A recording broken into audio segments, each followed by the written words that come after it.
controlled, so-called prescribed wildfires. Controlled wildfires, also known as prescribed burns, are intentional fires set by forest management professionals under carefully planned and controlled conditions. The primary aim is to achieve specific ecological, silvicultural, or wildfire risk reduction objectives. Here's an overview of their purposes and benefits. One of the main purposes of prescribed burning is to reduce the amount of combustible material or fuel in a forest, such as underbrush, dead trees, and fallen branches. Ecosystem health. Fire plays a natural role in many ecosystems, promoting biodiversity and the health of certain plant and animal species.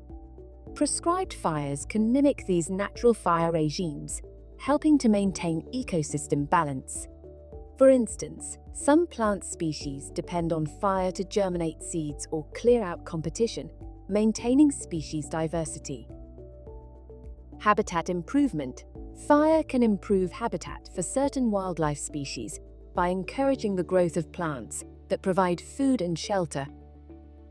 Nutrient cycling. Burning releases nutrients locked in dead vegetation back into the soil, enhancing soil fertility and promoting new plant growth.